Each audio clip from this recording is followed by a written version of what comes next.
Every Pokemon Nuzlocke on Twitch and YouTube is too easy and too cookie cutter. I need something new, something exciting, something made by the people for the people. Cue Pokemon Infinite Fusion. If you don't know what a Pokemon Nuzlocke is, I'm flattered to be the first to explain. A Nuzlocke in the most simplest form adds permadeath to a kid's JRPG. If your Pokemon faints, it's gone for good. Some other rules to be included in this run: 1 encounter per route location, no 2 of the same Pokemon, including a fused Pokemon containing the species I've already caught, no battle items, and a soft level cap, where I try to avoid more than 2 levels over the gym leader's A's, because I don't get rare candies. With that out of the way, let's begin my first ever Pokemon Infinite Fusion Nuzlocke, and my team got swept by a wild Spearow encounter. As I begin my second ever Pokemon Infinite Fusion Nuzlocke, and half my team loses to Mount Moon. And now, let's begin my first ever Pokemon Fusion Nuzlocke for the 3rd time. Really quick disclaimer, some game beats were either not recorded out of neglect or I couldn't find them while editing, so they'll be recreated narratively using incredibly well-crafted visuals and detailed storytelling. An ad for a new element of Pokemon technology that allows for 2 Pokemon to have their DNA fused to make a new Pokemon plays. I talk to my mom as I go to the stranger in a lab coat's house who considers himself a professor of Pokemon despite the fact his Pokédex is incomplete. I choose Squirtle this time, and my rival, Blue, attempts to murder me shortly after meeting his grandfather, but not before shoving the 2 other starters together to make a Charizard. I quickly knock out his abomination of a species and move on to begin my adventure for the first time, again. I go through the first route, enter the Pokemon Center in Viridian City to grab the professor's balls and receive a DNA splicer from the clerk. I head back to the professor where he gives me a couple of his balls, and I head to Route 1 to catch a Rattata with guts. I go through Viridian to a nearby Route 22 and catch a Spearow. Then I fuse the Spearow and Rattata to get a flying normal type with guts. It's just Tail, it's a tail that looks weird. I go to the Pokemon Center again where a mailman gives me a Pyukumuku from an anonymous source. That Pyukumuku is definitely a bomb, and I just grab it anyway. I take my great value Tailo, Squirtle, and IED to the middle of the woods and catch a Caterpie, and then off to Viridian Forest to grab catch a Weedle. I combine the 2 bugs to make a cool bug, named after a funny little dude with a comedy show about nothing. I enter Pewter City where I catch a Sunkern in Route 3 before sweeping the gym with a water gun from Squirtle. I go through Route 3 and find a nearby cave called Mountain Moon, where Team Rocket is causing some chaos. First, however, I buy a Magikarp from a shady man at Pokemon Center. Seinfeld got even funnier as I enter the cave to catch a Geodude. I teach the Geodude how to kill its brethren as it rock smashes throughout Moon. However, as I get lost, and after fighting a few trainers and wild Pokemon, Seinfeld meets the fate of every cable TV actor and was wiped off the face of the earth. Soon after, Magikarp gets hit with a 3-hit double slap.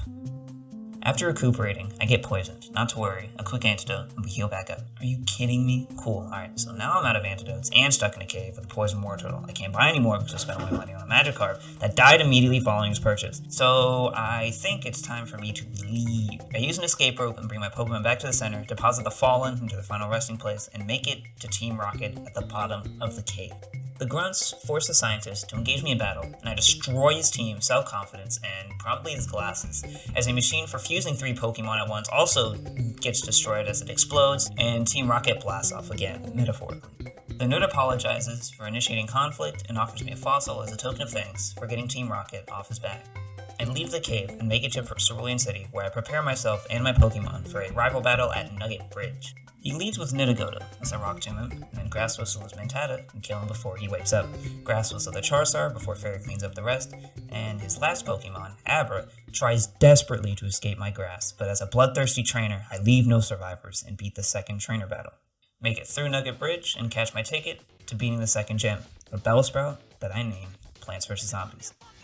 I unfuse a previously fused Sunkern and Wartortle as I start grinding to beat Misty. I go through the same route as I got the Bellsprout to train up my new ace. Bellsprout almost dies in pursuit as I head into the end of this forest area to find a weirdo who has fused himself with a Pokemon. I help him out from his curious predicament and head back to continue grinding. Bellsprout almost dies in Dude, and I realize that having a Pokemon to counter any grass and water fusion type would be helpful, so I start joint training Fairy with PVZ. Fairy almost dies Hyper Fang, and I'm finally ready for the gym. I work my way through the trainers up to Misty, where I stare down her Jigglypuff. I Vine Whip the Jigglypuff once as a Horn Trails, I Vine Whip again after a Super Potion, Bellsprout almost dies a Horn Attack, and I Vine Whip once more to get rid of the first Pokemon. Misty then sends out an Odd-U that Fairy one-shots with an Aerial Ace after being Water Pulsed. The second badge is mine. I go to the third gym, where along the way I catch former NBA regular season and finals MVP Kevin Durant. I then catch a Team Rocket reference and Meowth who held the item Quick Claw. Quick Claw, for those of you unfamiliar, has a 20% chance to have your Pokemon move ahead of the opponents, even if you're slower. With that knowledge, I soon after trade away Meowth for a slow-mo in Vermilion City's Pokemon Center without taking off the Quick Claw. I'm sure this won't affect me at all. Kevin Durant leaves the championship contender for greener pastures. I ended up catching a Diglett in Diglett's cave and a sleeping disorder nearby. So, remember the guy who fused himself for the Pokemon? He gave me a ticket for this awesome ship called the SSAM, which apparently contains all sorts of Pokemon trainers and only comes around once a year. I decide, as someone without any ability to use rare candies, that it would be beneficial to train with the guys in that ship. Thus, I make the greatest mistake up to this point in the whole run, and enter the SSAM. I get through quite a few trainers, find my room where I can rest, before heading into a double battle. I send in Pyukumuku with Graveler in an attempt to train them both. However, Pyukumuku dies after Graveler is unable to kill off the Rattata before it Hyperfangs, and the Moran to finish it off with Horn Attack. Unfazed by the death of the Pokemon, I continue around the ship where I find a captain's key. I head up to the captain's quarters where I'm surprised by a familiar face. Blue, my rival, once again challenged me to a duel. Graveler Okos the Nidodo with a Rock Tomb as a Starbra is sent out. With no fear of a Quad Week matchup, I magnitude the Starbra after it disables and switch my Graveler. Worried about the other Quad Week matchup, however, against his freak he calls a starter, I switch in Fairy, who up until this point had not been healed to full health after I find the captain's key. So, he gets Fire Fang upon entry, and attempts to one-shot the Charizard with Aerial Ace. However, the Charizard survives on 1 HP and kamikazes my Fairy with Takedown, leading to the first real heartbreak of the run, as Fairy was my only counter to the Grass Gym, and my only flying type up to this point. Turtle ends up cleaning up the battle, but the sudden loss of an important piece of the puzzle remains. I regroup my team, add Diglett to the lineup of training, and once again enter the SSAM to immediately have Diglett. At this point, the SSAM has caused the death of 3 of my Pokemon, and in exchange, the captain has simply given me the HM cut. I decide not to enter the SSAM unless required to, and start to finish training up my Pokemon, one of which is my Bellsprout that has evolved into Weakened Pal, as it now contains the ability to put my opponent to sleep. So, to make sure my stats are up to par with the gym, I start to massacre the Diglett population in what used to be their safe space. One after the other falls as I'm left with little emotion following the death of 3 Pokemon, and I watch before my eyes the little guys beg for mercy as I Flying Whip them all. One after another, their lives flashing before their eyes and their deaths flashing in front of mine. Anyway, after committing heinous acts against the ecosystem, I'm now ready to write the 3rd gym. I make it to the Grizzled War Veteran, where I lead Bellsprout.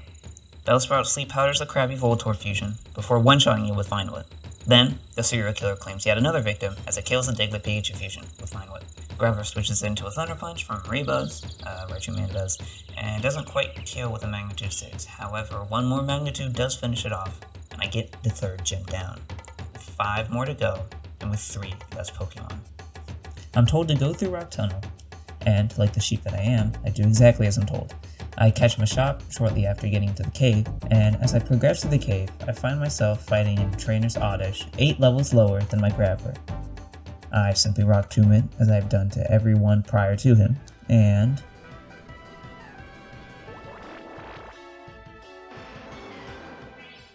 Graveler pays the price for my ignorance.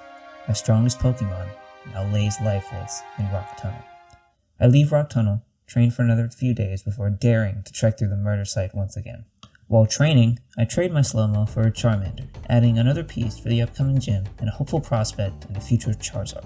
I enter back into the cave, stumble and bumble my way through the cave, and eventually see light again. After rushing to the Pokemon Center, I find myself a Zubat, aptly named Sabuma Fubat, that I plan on using to beat the Grass Gym as my only flying type. I evolve Sunkern into Sunflora, get an egg from the townsfolk, and then head into the Pokemon Tower to hunt down an old man. I am met by my rival, who threatens to kill my Pokemon as if he hasn't killed them already, and in defense of my Pokemon, I absolutely destroy him. Following the assault on Blue's Pokemon, I learned of Team Rocket kidnapping the old man I wanted to talk to. I head out to train up my Pokemon, and Sunflora immediately dies to Body Slam. I catch a Pikachu on the way to the 4th gym, abandoning the old man shortly afterwards. I enter the city and find the gym leader, who explains that something has been going on in the sewer. Half hoping to meet the Ninja Turtles, I enter the sewer with the gym leader I would soon need to beat. Instead of meeting the Ninja Turtles, however, I caught a League of Legends player, and I suddenly had 3 aces for the grass gym. Things were starting to look up, a lot of travesty in the beginning, but now that I'm almost halfway through badge collecting, I'm feeling good. I now have 3 counters against the gym, a new fire starter, and I'm cruising through the sewer and the Team Rocket members. Zabumafubat dies, but I'm feeling good, and really didn't need him anymore with any fire and poison types. I finally make it to the Team Rocket hideout, where I plan on facing a couple of grunts, but ultimately saving the day again, only to be met with a new face. Giovanni, the ringleader to this whole operation. He confronts me immediately and I'm thrown into battle. Leading with Machamp, I'm able to wake up slap his Arnix, almost KOing it, before Giovanni max potions. After a few more slaps and seismic tosses, I switch into Wartortle, who is able to Aqua Tail the Arnix for the first Pokemon to fall in the fight. Giovanni released Hong Kong as I try to bite it with Wartortle, however my starter is not fast enough and my Wartortle goes down to a Shadow Ball. I switch in Machamp, who almost kills Hong Kong with a knockoff before Giovanni switches to a Ryras. Switching Charmeleon to finish off Ryras with a Flame Burst, and Hong Kong comes back once again as I attempt to kill it once more. But I get payback as I try to Flame Charge, and that leaves me in range to die to a Dizzy Punch. My second starter goes down against Giovanni. George gets his hard before finishing Giovanni with Assurance, and Giovanni leaves, but I'm now down 2 starters, and I only have 1 counter to the grass gym. I head back over to the Pokemon Center with a new Silph Scope to catch a Ghastly, that I aptly named after the late Grappler. After a few more hours of training, I enter the 4th gym to try to claim another badge. I lead with Grimer, who minimizes as the Execuduo Fury attacks. I keep minimizing until I can kill the Execuduo with 2 Venoshots. I Sludge Wave the Tanape once as it switches to Vileplume. The Vileplume almost PP stalls me with Synthesis as I keep raining down Sludge Waves, and eventually I'm sick of it and switch into Machamp. I Seismic Toss it a few times before Machamp tanks a Solar Beam and hits a Dual Chop, unable to kill it, doing really good damage. I switch in George as a Vileplume Poison Powders. I almost kill the Weeping Bell with Thrash. George hits himself in confusion as I get Solar Beamed. I Thrash once again for its 3rd hit, finishing off the Weeping Bell. I switch in Grimer against the Tanape to avoid a Sleep Powder and finish it off with Sludge Wave. The 4th gym finally goes down, and I have no one lost in this battle, but quite a few lost in a few others. Drowsy evolves, and I find a man trapped in the Pokemon Tower, and, as a reward for me saving him, he gives me a Poke Flute. The Poke Flute is able to wake up Snorlax, and I can both add him to my team and clear the way to enter Fuchsia for my next gym battle. I catch a Doduo nearby in Celadon, and Street Fighter V evolves into Tekken 8. I catch a Farfetch'd and a Venonat in Route 13 and 14 and make it to Fuchsia City. I go to the Safari Zone to catch a Rhyhorn and travel all the way back to Vermilion, where a dude trades my Venonat for a Mari, who soon after fully evolves into Cornelius the Ampharos. I then find a Venomoth and catch it in the route next to Fuchsia. I have fused Venomoth and Ghastly to make an absolute unit before entering the gym. My Narcolepsy stares down at Grimer at Venomoth fusion as it meditates before the opponent Signal Beams, dealing half to Narcolepsy. Narcolepsy uses his head and Grimer goes down. My lead tries to repeat the process, but Magnifying holds out to poison Narcolepsy with Sludge Bomb. Koga hyper potions the Magnifying, but is then headbutted again, killing the Magnifying and surviving at 1 hit point after poison. Machamp switches in as his Beether hits a Poison Jab. I follow it up with a knockoff as it gets Poison Jab once more, finish it off with a knockoff after getting hit with a Pin Missile. Koga shoves in a Chanak that gets knocked off after it double teams, and I switch into Adam Rhyhorn that gets toxic immediately. I switch in Raichu, who takes about half from a takedown, and I attempt to Thunderbolt the Chanak to finish it off. Just kill him, actually. I missed. No! Escape! It misses due to double team, and my Raichu dies to another takedown. While I had spoken very little about Raichu, it was actually one of the most important Pokemon I had been able to keep in the bag, and now I'm down yet another important friend. Rhyhorn comes in to finish off the Chanak, and I rush to the Pokemon Center, barely keeping Narcolepsy alive, and have Raichu join the rest of the champs. 5 gym badges and 5 game-changing Pokemon sacrificed for it. 1 soul for each piece of hardware. Unfortunately, I'm not given a moment of peace, as right after exiting the Pokemon Center, I'm confronted by my rival once again. I sweep him with a mix of my Pokemon, and he gives me a Totodile. With yet another Pokemon on my belt, I head into Saffron City to put a stop to Team Rocket. Shortly after reaching Saffron City, I rob a Team Rocket member of an ID card that nets me a free lunch and access to the Silph Co building, in which resides several Team Rocket members, and Lance, who promises to help me on my way to get rid of the pest problem in Silph Co.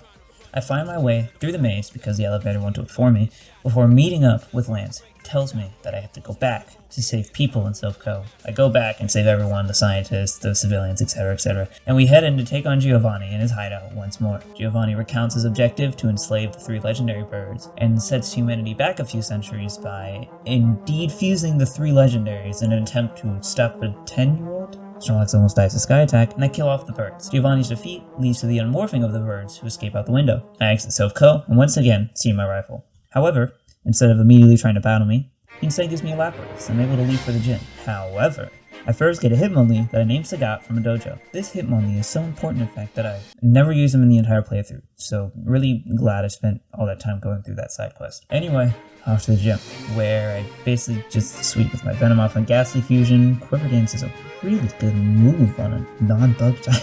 I move on to Cinnabar, halfway down with the full game. I catch a Horsia on the way back to Fuchsia City after gaining a fishing rod. I train a bit around while catching a tentacle before making it to Cinnabar Island.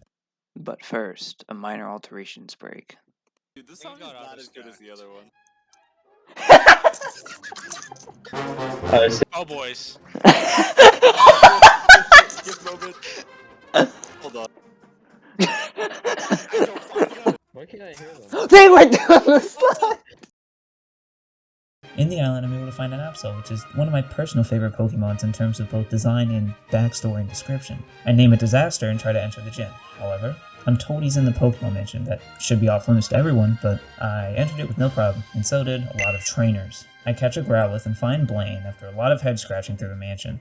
I've realized there's a lot of mazes in Pokemon, and I'm really bad at every single one of them. Anyway, I find the TM for Explosion, thank goodness, and head off for the gym with a Lapras, Snorlax, Rhyhorn, Ampharos, Feraligatr, and Kingler. I enter the gym, where I need to answer Pokemon questions, and, doing what every student did during online learning, I looked up the answer on my phone. And just like every student during online learning, I still didn't ace the test. I finally get to fight the gym leader, Blaine. I lead with Lapras to Rain Dance as his Gloom/Ponyta fusion Solar Beams. I pivot into Ampharos to take the beam, and switch in Kingdra for a lethal Hydro Pump. Before the Gloom goes up, however, he hits a Toxic on me. An Aerodactyl Charmander fusion enters the battlefield as I miss Hydro Pump, and don't switch out Kingdra, which nets me. Ampharos switches in as Kingdra barely survives. Almost kill with the discharge, and I can kill it with 20 HP remaining. Lapras switches in to clean up. However, Magdon survives with little HP. Blaine switches out into 9-9, which gets served twice. Snorlax switches in to clean up Magdon, and I get hit by a Fire Punch, and then another Fire Punch, praying for no crit, before finishing it off with Heavy Slam. Another badge down, and only one more left. And this time, I didn't lose any Pokemon. I end up on a wild goose chase to find the 8th gym leader, which leads me to attempting to rescue Articuno. After yet another maze, I'm able to find the bird and murder, metaphorically, as legendaries are for losers. I'm given a train ticket, take the A-train for Goldenrod, and arrive to catch a Wigglytuff nearby. I head into a very not ominous tower, in which I'm jumped by both construction workers and Team Rocket members, but not the security, who gives me the all clear to enter the building in the first place, which means that they're all in cahoots with each other. Anyway, make it down to the basement to meet Giovanni, who rewards me for my persistence with a monologue, and then having one of his grunts try to finish me off before my 8th gym badge. I, of course, do not go down to a simple minion, and Giovanni agrees to fight me in his gym. I make it to the gym. However, as I'm going through the 9th maze so far in the game, I face down a gym trainer, and unfortunately, Cornelius falls before even making it to the gym leader. My last electric type finally falls, making yet another addition to the cemetery. I fuse Feraligatr and Farfetch'd just in case, as they combine to be my last flying type, giving them immunity to ground. I fight Giovanni for the last time, hopefully, attempting to avenge everyone who's been destroyed because of him, whether indirectly or directly. Turtle, Charmeleon, Sabumafubat, and Ampharos. I prepare myself for the final gym of the game, and my ticket to the Elite Four. Giovanni leads with Rhyperice, and I set up Rain Dance, which gets rid of the Sandstorm Giovanni tries to set up. Kingdra switches into a Bulldoze before Hydro Pumping the Rhyperice and the Glistar. He kills the Golem Machamp mix and almost gets a 4th kill, but the Rhylex lives and... No! Oh. Giovanni claims yet another Pokemon, whereas my car is able to Quiver Dance as Electatrio switches in. Gengamoth Shadow Balls several times before finally killing off the Electatrio. I can Dark Pulse/Bug Buzz the Rylax, avoiding an Earthquake with Levitate before beating Giovanni. The ringleader, having to be defeated by a child of 4th his age, swears to release the legendaries back into the wild and turn over a new leaf of helping Pokemon rather than hurting their trainers. However, this sentiment was made after hurting one more trainer as Kingdra is sent to the box to be among the rest of those I foolishly let die. I take the small amount of peace I have to reminisce of what I've lost and proceed to move towards the end of the game, the Elite Four. I make it through Victory Road, fuse Reappear and Farfetch for the matchup against Bruno for typing advantages, as having someone other than the Soul by Grappler immune to ground-type Pokemon would be really helpful. I also fuse Snorlax and Wigglytuff in preparation for the Dragon member. I finish training for my final thrust forward, with a team of Arcanine, with Intimidate, Outrage, Crunch, and Flare Blitz. Big Ringus, with a Resto Chesto Belly Drum strat, complete with a Heavy Slam play rough. Adam Horn, with a mix of extremely powerful coverage including Hammer Arm, Horn Drill, Mega Horn, and Earthquake, along with a Quick Claw. Muck, with Minimize and Toxic, complete with a Black Sludge, Gunk Shot, and Disable, as an attempt to hopefully be able to Toxic Saw a remaining team member just in case. Absol, with Swords Dance and Sucker Punch, along with Night Slash and Paraslung, just in case. And Genmoth, with the Quiver Dance and good coverage. I enter to fight Lorelei, where I intimidate her starting Pokemon and outrage for half damage before Pupper takes a Flamethrower. Lorelei full restores as I outrage thrice more to get rid of the Magnemite. I switch out Pupper to Big Ringus as his next Pokemon, whereas Night Slashes. The same Pokemon Night Slashes once again as I Belly Drum, and then Embargoes as I rest, preventing me from waking up with a Chesto Berry. I am forced to hold a Surf, Night Slash, and Surf combo as Weros almost dies to Heavy Slam. After one more Heavy Slam, he kills, and I Heavy Slam Play Rough the rest of her Pokemon. I move on to face Bruno, healing everyone back up as he leaves a map item. I intimidate and then outrage it before Marichan switches in as I bring in Adam Rhyhorn, who gets Dynamic Punch that leads to Confuse before I Earthquake for 80%. I switch in Gengar Venomoth for free as Bruno wastes a full restore. I Quiver Dance as the Marichan counters and sweep the rest of Bruno's team. Off to the Ghost Gym, where I lead Disaster as Agatha leads Miss Mavat. I Swords Dance as Miss Mavat hits Shadow Ball. I attempt to Sucker Punch, but it mean looks before I Sucker Punch again for the kill. Wobgar switches in as I make the final huge error of the run. I try to Sucker Punch the Wobgar as it curses my Disaster, instead of simply Night Slashing. Unable to switch out to Shadow Tag, I trade my Absol's life for the life of the Wobgar. Without a moment of rest, however, Where's My Card glances at Houndoom before I immediately swap it out for Adam Rhyhorn. Shadow Ball ends up critting on Adam and forces me to switch into Big Ringus. As I'm able to avoid an Inferno upon my switch, I play rough the Gendoom, thinking it was a Dark Dual type, but it turns out to be resisted as it then Inferno's burning me. With this information, I switch Arcanine in to crunch the rest of the way, switching to Outrage to finish off the Storgar. The final Elite Four member before the champion awaits. Lance leads with Dragados as I switch in Big Ringus. And for those of you saying I should have had Big Ringus in originally, screw you guys. Big middle finger to all of you. Big Ringus Belly Drums as Dragados Hydro Pumps. I can rest as Hydro Pump misses once more. I one-shot the Dragados and the Togenite before Tyrannodactyl enters the battlefield. Adam Rhyhorn switches in as Tyrannodactyl Agilities. My Stone Edge barely misses after I get Brave Birded, and I Stone Edge again, which one-shot kills after a full restore. Big Ringus comes back to finish off Porydra, who Tri-Attacks twice before I rest up and take a few more Tri-Attacks. With 91 health remaining, I am able to play rough to almost kill Porydra, and after a full restore, prior to another play rough and a recover, I'm sure I'm able to kill with another play rough. Yeah, okay, yeah, it doesn't matter. The 10% chance to miss activated at the worst time as I get Tri-Attack to leave me at 20 and freezes Snorlax. Oh, I thought out. Oh my goodness. Snorlax manages to escape death by immediately thawing out a freeze and finishing off the Porydra before a Typhonary enters, which I can quickly beat with an Arcanine Outrage. A huge sigh of relief breathed as I now still have 5 Pokemon before the champion. The Elite Four is down, and I'm ready to fight the final battle of Pokemon Infinite Fusion. I walk up the steps to once again see a familiar face, my rival, Blue. I prepare fully to sacrifice the rest of my team as I hit the A button and start the battle. I lead off Rhyhorn, correctly predicting for the Ninetales to lead. I Stone Edge after a Quick Claw proc before the Ninetales is able to Swords Dance. I Swords Dance again, but Blue full restores. I miss Mega Horn after another full restore, and I Mega Horn again for a tiny bit of damage in an attempt to conserve PP and put in enough chip to KO.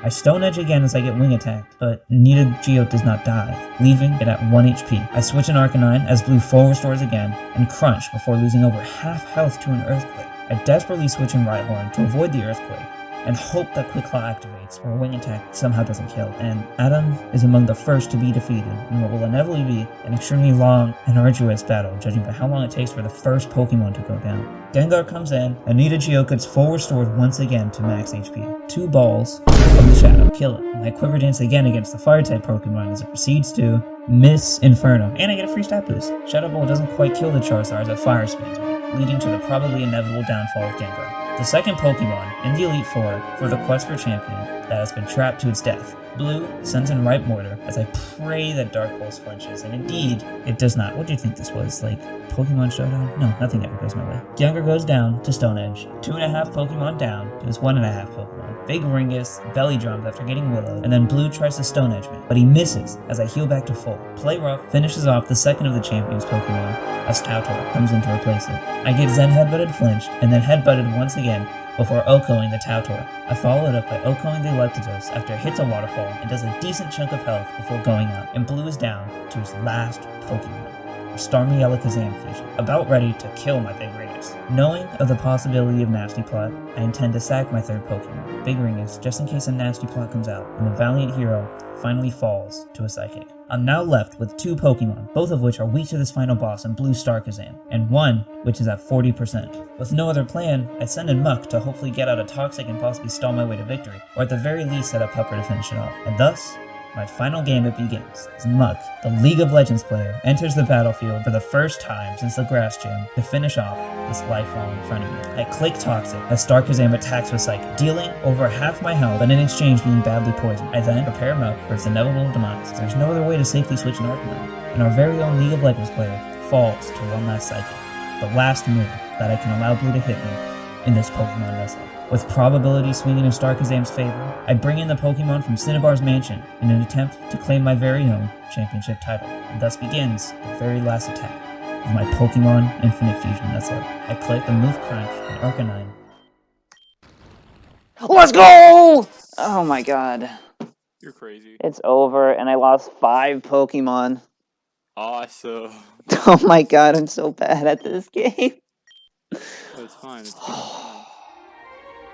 The roller coaster is over.